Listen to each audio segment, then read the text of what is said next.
Good afternoon, friends. I'm happy to welcome you to another edition of our ongoing series, Dialogue with our Ambassadors and High Commissioners. Today, we have the privilege of hosting the Ambassador of Japan to Singapore, Ambassador Ishikawa Hiroshi. He's a close personal friend, and I want to do some commercial on both our behalves. This year is the 60th anniversary of the establishment of diplomatic relations between Japan and Singapore. And the two of us have co-edited a book on the wonderful relationship between Japan and Singapore. For those of you who are interested in the subject, please consider buying a copy or borrow one from the library. It's a remarkable story of how the two countries had overcome a difficult path and have forged such a close relationship between them. So today I've invited Ambassador Ishikawa to talk about a proposal that the late Prime Minister of Japan, Abe Shinzo, made when he visited India in 2007. In the Indian Parliament, he proposed something which he called, let's work for free and open Indo-Pacific. And recently, the Prime Minister of Japan, Takaichi, was in India again, and she updated the doctrine. Am I right? In Vietnam. In Vietnam? She updated, yeah. But she was in India also, no? She went Yes. to India.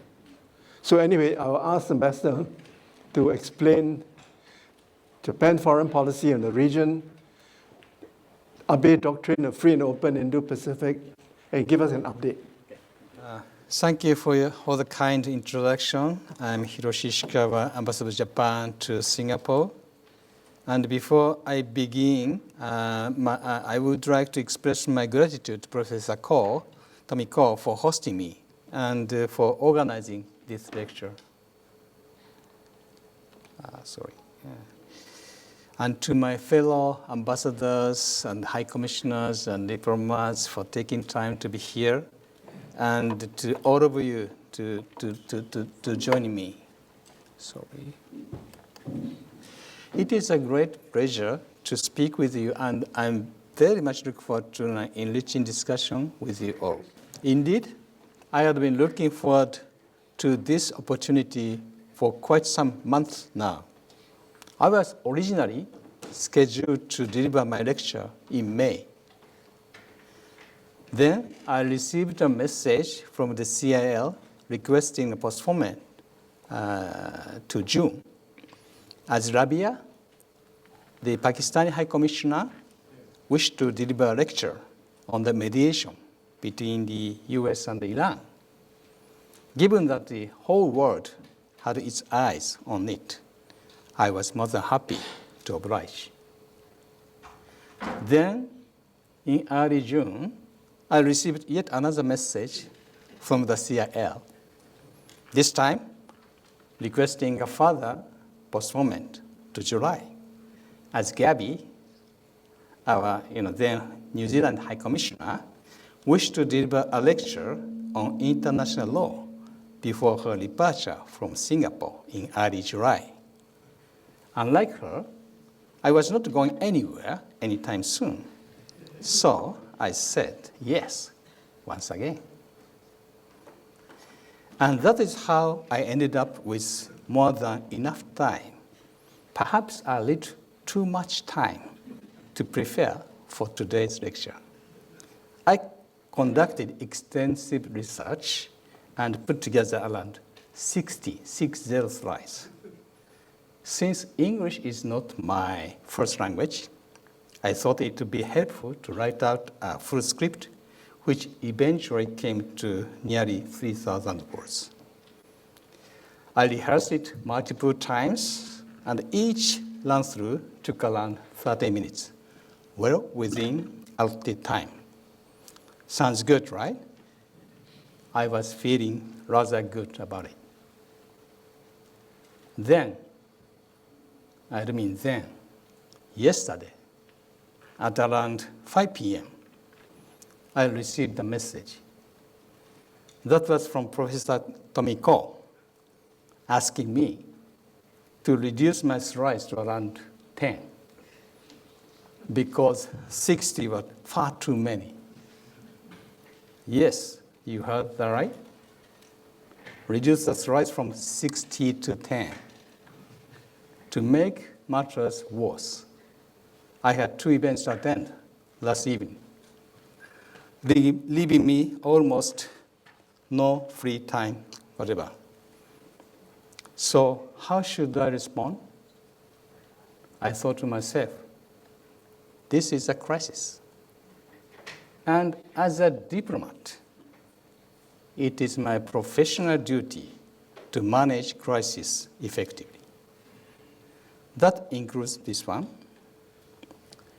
So I identified 3 possible responses. Response 1, reject the request outright on the grounds that there simply was not enough time. But that was a non-starter for me because Professor Ko and I share a very close relationship, close enough to, as Professor already mentioned, we have co-edited a book together on the Japan-Singapore relationship. And I hold him in the highest regard. Response 2, just accept the request unconditionally. But I genuinely was not so confident that I could make such a substantial adjustment in so little time.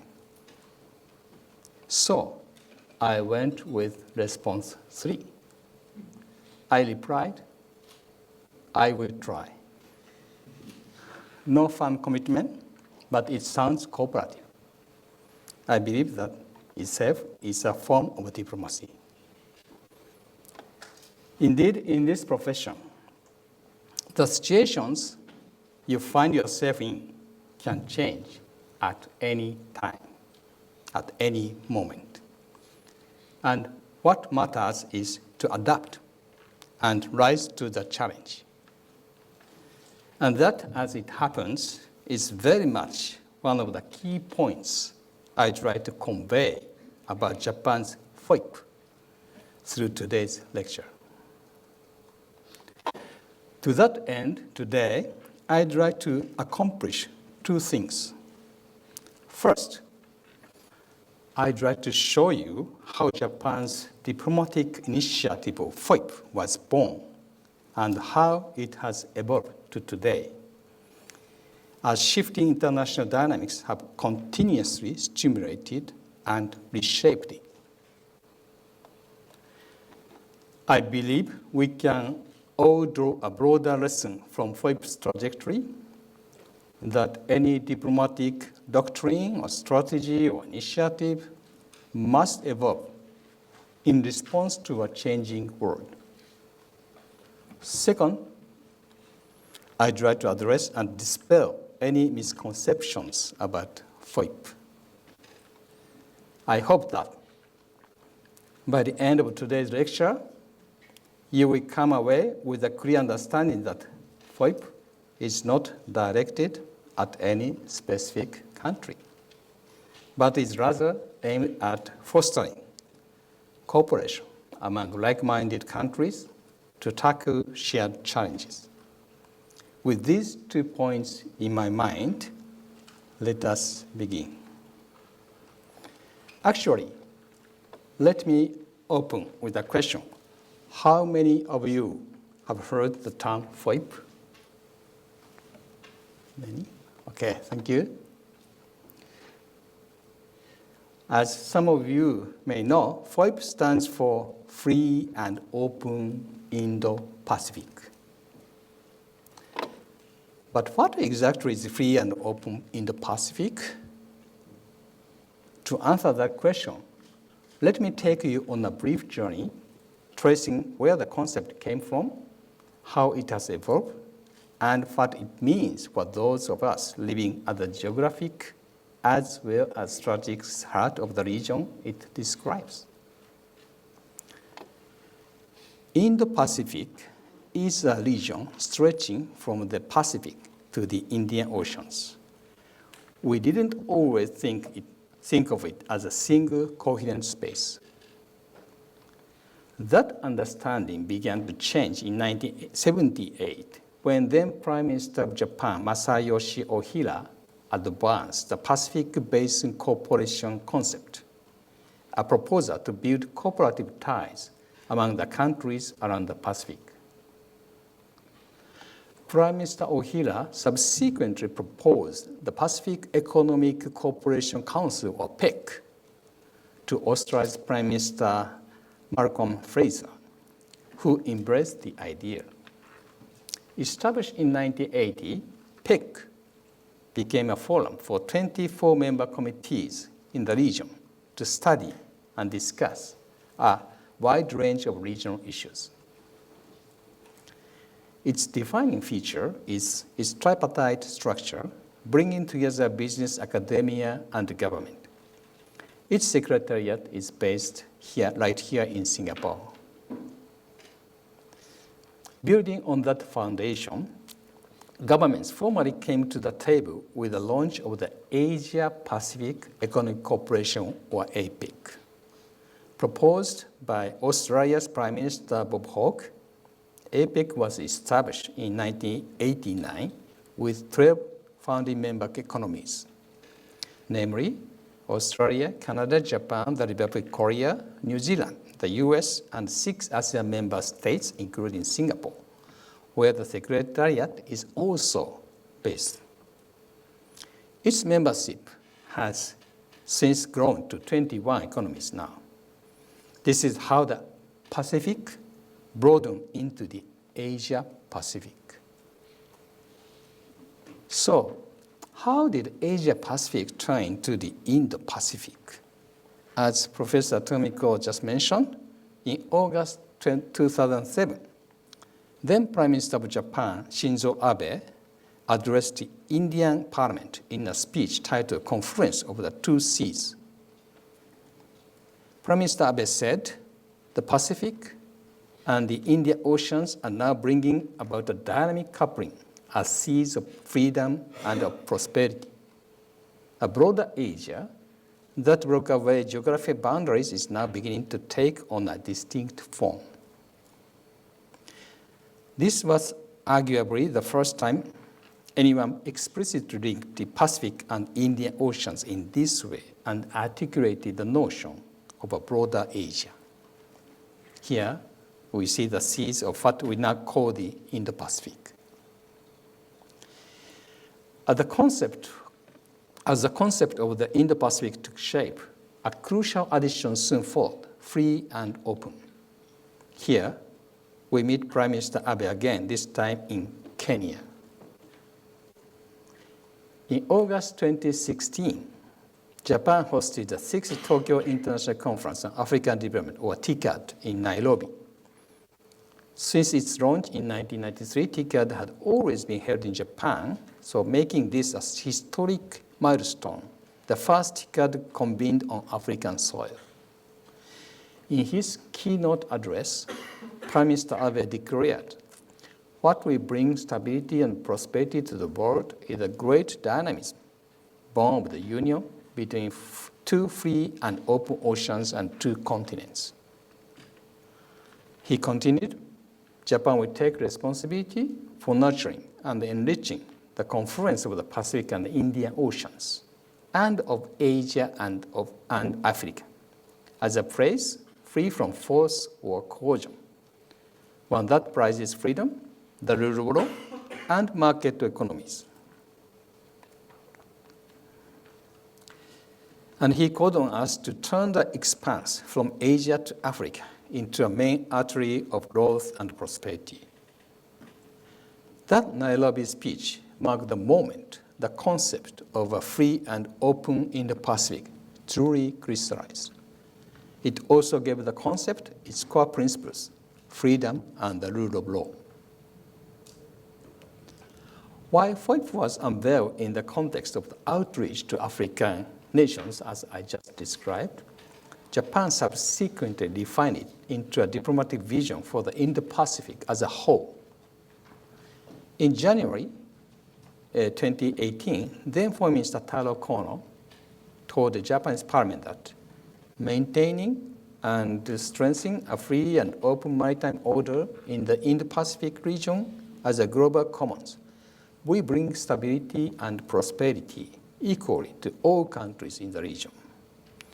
He also outlined 3 pillars for advancing FOIP. First, promoting freedom of navigation and the rule of law. Second, advancing prosperity by improving connectivity, including through the development of quality infrastructure. And third, ensuring peace and stability by supporting maritime law enforcement capability building. The first pillar reaffirmed FOIP as a vision for sustaining a rule-based order in the Indo-Pacific, with freedom of navigation and the rule of law at its core. The second and third pillars are a bit different. They translated the vision into practical cooperation, delivered largely through the ODA, our government's financial and technical assistance, and one of the most prominent instruments in our diplomatic toolkit. Yet, the world continues to present new challenges. And new challenges demand new responses. Did FOIP just stand still? Answer is no. It evolved with the times. In the early 2020s, 2 seismic events reshaped our thinking: the COVID-19 pandemic and Russia's aggression against Ukraine.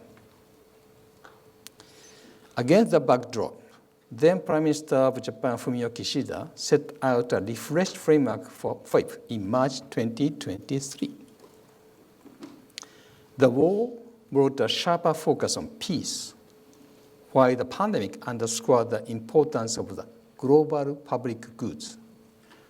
With these lessons in mind, FOIP expanded into 4 pillars. The first pillar is principles for peace and rules for prosperity. Japan reaffirmed its respect for sovereignty and territorial integrity and its opposition to unilateral changes to the status quo by force, the very foundations of peace. I'm sure that Singapore strongly shares these convictions. On prosperity, we called for upholding a free, fair, and just economic order that doesn't breed division and for countering opaque and unfair development finance. This pillar aligns with the first of the original 3 pillars, but with a broader scope. The second pillar is an Indo-Pacific approach to shared challenges. The issues we face today range widely, from climate change and energy and food security to disaster prevention and response and countering disinformation, etc. This pillar addresses these common challenges. It represents a new domain that was not covered by the original 3 pillars, catalyzed chiefly by the experience of the pandemic. A prime example of practical cooperation under this new pillar is the Asia Zero Emissions Community, or AZEC we call it, proposed by Prime Minister Kishida in 2022. It brings partners across Asia together to pursue decarbonization, economic growth, and energy security in a balanced way. 9 ASEAN member states and Australia are participating, working to advance technology cooperation and investment through concrete projects on renewables, hydrogen, ammonia, and beyond. The third pillar is multi-layered connectivity. Beyond the construction of physical infrastructure, this pillar emphasizes people-to-people exchanges as knowledge connectivity and digital connectivity, which is increasingly tied to economic security. It corresponds to the second of the original 3 pillars, but again with a broader focus. Level, multi-layered is apt. Allow me to highlight the ASEAN-Japan Connectivity Initiative proposed by Japan in 2020. We fully support AOIP and have consistently backed ASEAN's efforts to strengthen connectivity across the region. This includes not only developing high-quality infrastructure, but also strengthening the institutions, skills, and systems, thus sustain the infrastructure through technical assistance. Today, connectivity extends beyond traditional transport networks to encompass digital links, supply chains, power interconnection, and people-to-people and knowledge exchanges. The fourth pillar is expansion of maritime safety and security efforts to airspace. This pillar builds on the third of the original three pillars and takes it further through joint training and various frameworks. This pillar also aims to enhance air domain awareness and airborne maritime domain awareness, including through the transfer of warning and control radar, improving satellite-enabled situational awareness, and strengthening cooperation on unmanned air vehicles. The objective is clear: to ensure the safe and stable use of the airspace as well as seas. That was FOIP as of 2023. But over the past few years, the international order has undergone even more profound structural shifts. We all hear the same refrains these days: intensifying geopolitical competition,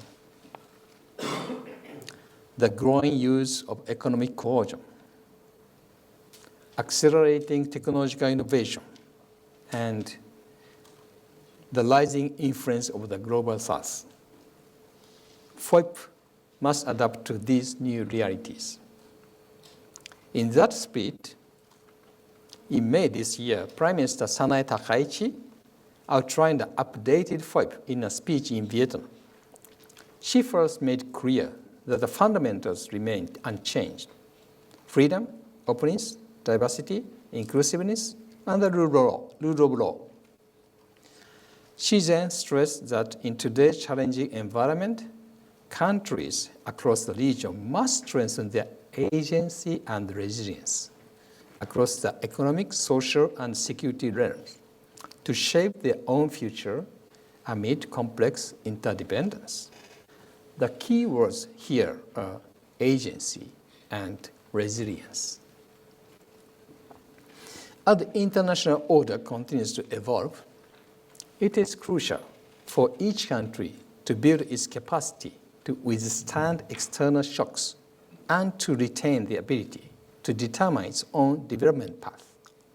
I believe this emphasis on agency and resilience resonates with ASEAN's pursuit of centrality.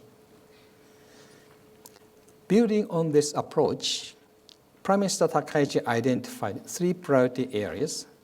First, future-proofing our industrial and technological base. Second, championing an inclusive, rule-based economic order.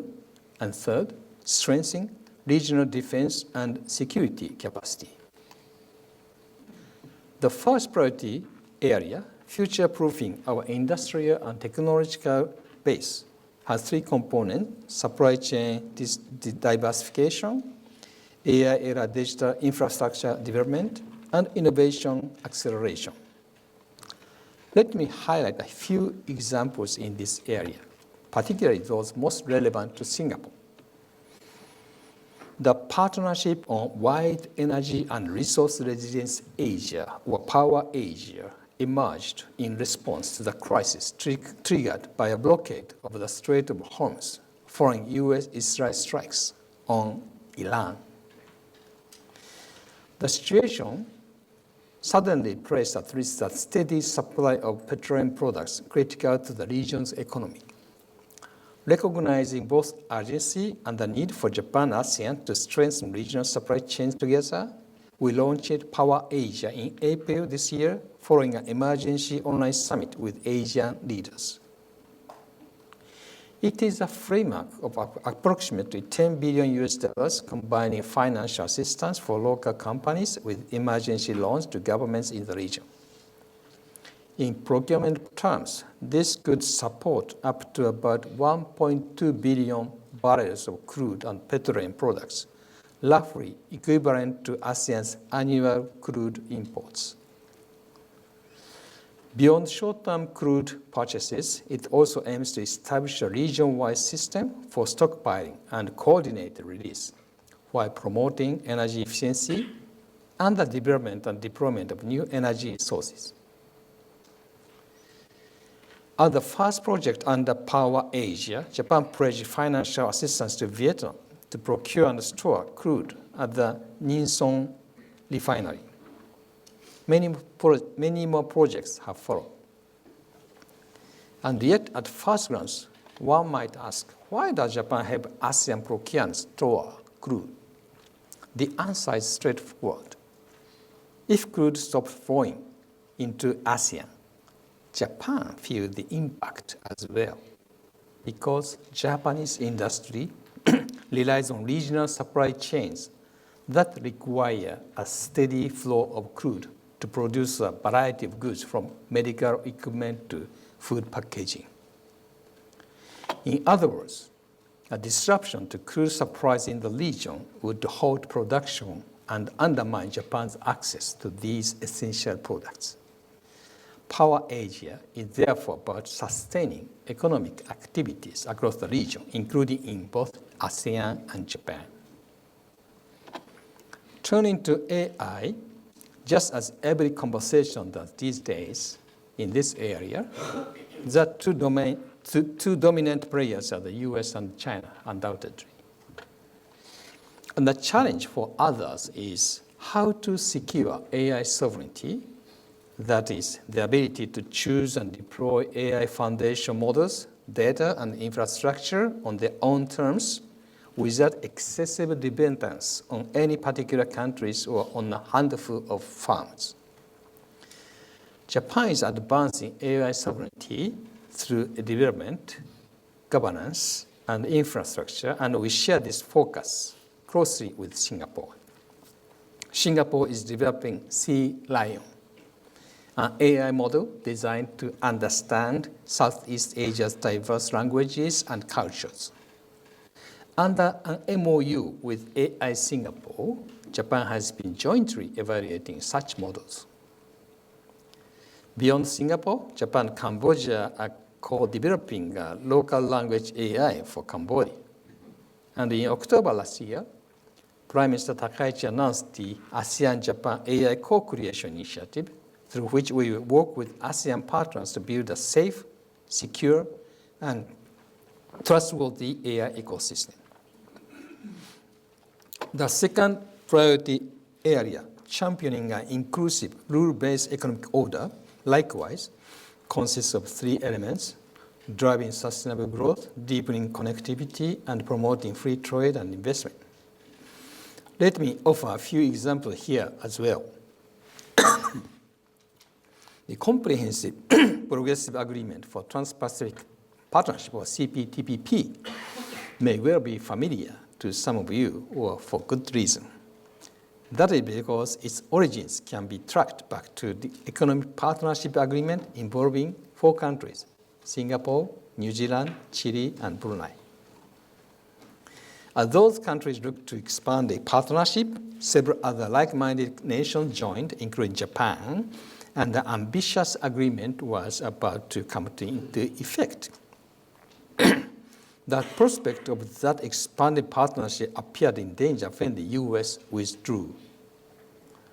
But this is where we meet the late Prime Minister Abe once again, who were determined to ensure the agreement would be implemented among the remaining parties and took decisive leadership in the ensuing negotiations, ultimately concluding the new agreement that became CPTPP.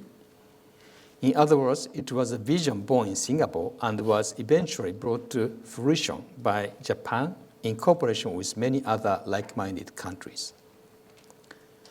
CPTPP has become a high standard free trade agreement, as you know, and expanding its membership and further raising its standards will be an important contribution to advancing FOIP, free and open Indo-Pacific.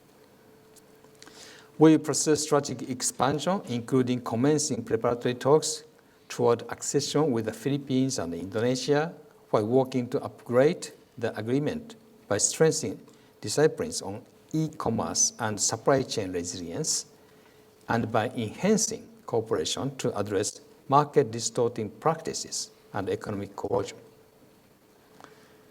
The third priority area, strengthening regional defense and security capacity, also comprises three common elements: technology and information sharing, defense equipment cooperation, and cyber and new domain capacity building. Again, a few examples. The Official Security Assistance, or OSA, is a new framework that was established in April 2023. It aims to provide equipment and infrastructure support to the militaries and agencies of like-minded partners. To maintain peace and stability in today's severe security environment, it is essential not only to strengthen our own defense capabilities, but also to help our partners build theirs. With this in mind, we have transferred coastal surveillance radar systems, patrol boats, and unmanned aerial vehicles to 11 countries, including the Philippines, Malaysia, Indonesia, Sri Lanka, and Bangladesh. The assistance has been welcomed across the board, and we continue to receive new requests. The total value of OSA has grown steadily and significantly from approximately $12 million in 2023 to $30 million in 2024 and $50 million in 2025. We will continue to expand OSA in scope, recipients, and sectors. In fact, we are set to sign an exchange of notes for the first OSA to Cambodia to enhance its maritime safety capabilities later this month. Okay, this brings us to the end of our journey through the evolution of FOIP, from its inception to where it stands today.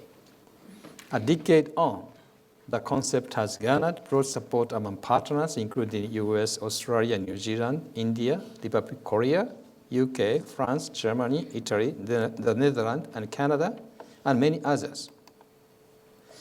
As discussed, FOIP has maintained its core principles while flexibly adapting its pillars and priorities in response to a rapidly changing environment and to the needs of individual countries. This adaptability is significant because a free and open Indo-Pacific cannot be realized by any single country alone. Cooperation across the region, including with Singapore, is indispensable. In that regard, as both the regional and global context continue to evolve, I'm confident that FOIP will likewise evolve, and that its vision of a free and open Indo-Pacific will remain both relevant and shared across the region. Thank you very much for your kind attention. Thank you.